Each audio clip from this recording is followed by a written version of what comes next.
आप सही भक्तों को राधे राधे। तो आज हम इस वीडियो के माध्यम से गांजे के पौधे के द्वारा होने वाला एक अद्भुत प्रयोग आपको बताएंगे। एक ऐसा रामबाण उपाय बताएंगे जिसको करते ही आप शीघ्र ही माला माल हो जाएंगे, धनवान हो जाएंगे। यदि आप कर्जे को लेकर परेशान हो रहे हैं, धन को लेकर परेशान हो रहे हैं, बार बार आपके पैसे में हानि हो रही है, बार बार आपके जीवन में समस्या आ रही है, परंतु उनका कोई समाधान नहीं निकल पा रहा है, गांजे के पौधे के द्वारा आपने इस प्रयोग को करना है। गांजा आप सभी जानते होंगे, जो भी व्यक्ति नशा करते हैं वो गांजा पीते हैं, गांजे की पत्तियों को तोड़ करके रगड़ करके उनको जला करके उनका धुआं खींचते हैं।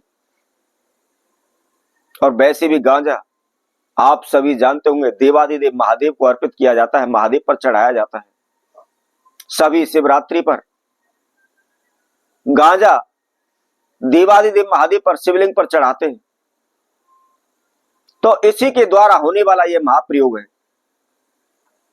वैसे तो यदि आप तांत्रिक शास्त्र को उठाकर देखते हैं तो गांजे के द्वारा अनेकों प्रकार की चमत्कारी उपाय हैं, बहुत ही एक से खतरनाक उपाय तांत्रिक शास्त्र के अंदर इस गांजे के द्वारा दिया गया है। परंतु क्योंकि गांजा एक नशा देता है और किसी को बुरी लत ना लगे, नशे की लत ना लगे, इसकी वजह से अनेकों प्रकार के इसके जो प्रयोग हैं उनको छुपाया गया है, बताया नहीं गया। क्योंकि इसके द्वारा एक से खतरनाक उपाय, खतरनाक प्रयोग इसके द्वारा किए जाते हैं। किसी का वशीकरण करने के लिए, किसी को मारण तंत्र के लिए और उसके साथ साथ उच्चाटन के लिए इसके द्वारा अनेकों प्रकार के प्रयोग हैं। लेकिन आज हम इस वीडियो के माध्यम से मात्र आपके जीवन में आई हुई समस्याओं से छुटकारा पाने के लिए, धनवान बनने के लिए, पैसे में बढ़ोतरी के लिए इस प्रयोग को बताएंगे।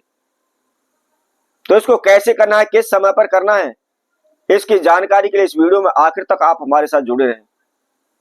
और इसके साथ साथ जिस किसी भक्तजन ने हमारे चैनल को भी सब्सक्राइब नहीं किया है तो वह सर्वप्रथम सब्सक्राइब करें, लाइक करें, कमेंट बॉक्स में जाकर के राधे राधे अवश्य लिखें।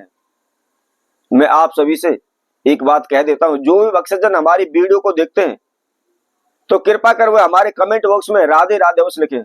उसमें आपका कोई भी खर्चा नहीं लगना, कोई भी पैसा नहीं लगना, कोई भी अधिक ज्यादा टाइम उसके अंदर नहीं लगना है। तो इसलिए मैं सभी से कहूंगा कमेंट बॉक्स में राधे राधे अवश्य लिखा करें।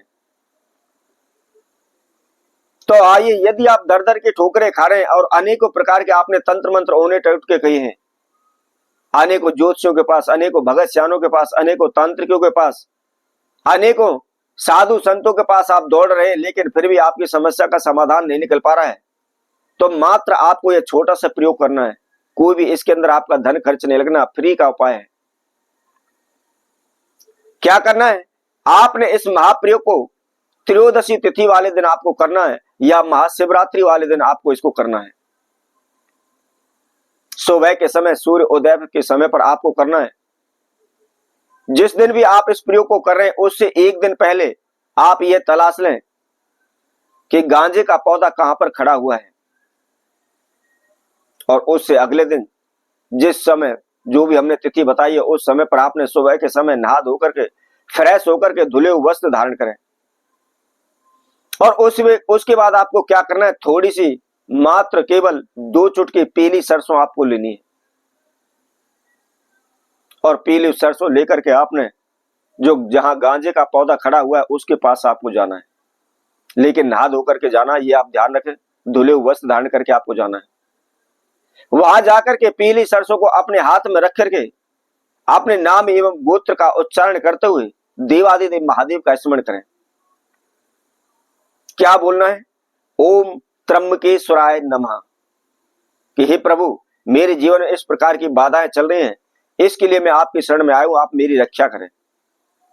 इस तरह प्रार्थना करने के बाद उस पौधे के पास सर्वप्रथम आपने जो पीली सरसों ली हुई है उसको चढ़ा देना है। चढ़ाने के बाद आपको क्या करना है, उस पौधे को उखाड़ना है, तोड़ना नहीं है, उसकी आपको जड़ लेनी है। और उस पौधे की जड़ को लेकर के आप अपने घर आ जाएं। घर आकर के सर्वप्रथम थोड़ा सा जल लेकर के आप उसको साफ कर ले अच्छी तरह से, किसी प्रकार की कोई मिट्टी या कचड़ा गंद किसी प्रकार का उसकी जड़ पर ना रहे, बिल्कुल साफ हो जाए। और उसके बाद आपने गंगा जल से उसको धोना है। धोने के बाद आप अपने मंदिर में पूजा रूम में बैठ जाए, एक आसन बिछा लें, उत्तर की ओर मुख कर ले, एक घी का दीपक अपने समक्ष जला लें। जलाने के बाद आपको क्या करना है, कोई भी बर्तन लेकर के बर्तन के अंदर आपने उस जड़ को रख लेना है और षोडश विधि द्वारा आपने उसका पूजन करना है। षोडश विधि अर्थात अक्षत पुष्प, फल फूल, धूप दीप, नैवेद्य, इत्र, पंचामृत, दूध दही शहद घी, इन सभी के द्वारा उनको स्नान करा करके षोडश विधि द्वारा आपने उसका पूजन करना है। और पूजन करने के बाद आपने ओम त्र्यंबकेश्वराय नमः इस मंत्र का 108 बार जाप करना है। और जाप करने के बाद आपको क्या करना है, उसकी जड़ को लेकर के किसी भी लाल कपड़े में बांध करके आप अपने सीधे हाथ की राइट हैंड की कलाई पर बांध लें। यदि स्त्री इस प्रयोग को कर रहे हैं तो लेफ्ट हैंड की कलाई पर आप इसको बांध लें। इसके साथ साथ यदि आप कलाई पर भी नहीं बांधते तो आप अपने पर्स में, अपनी जेब में भी इसको रख सकते हैं। और इसके साथ साथ आप अपने घर में जहां भी चीज वस्तु रखते हैं, पैसे रखते हैं, तिजोरी बनाई हुई, आप उस तिजोरी के अंदर भी आप इसको रख सकते हैं। आप देखेंगे मात्र केवल 11 दिन में आपकी सभी समस्याओं का अंत हो जाएगा। आपके शीघ्र धन में वृद्धि होने लगेगी, कारोबार व्यापार तेजी से दौड़ने लगेगा। चारों दिशाओं में जहां भी आप जाएंगे वहां निश्चित ही आपको लाभ होगा, कभी भी आपके जीवन में हानि नुकसान नहीं होंगे। तो इसी तरह हम आपसे भक्तों के लिए और नए उपाय के साथ, नई वीडियो के साथ पुनः उपस्थित होंगे। तब तक के लिए सभी भक्तों को राधे राधे।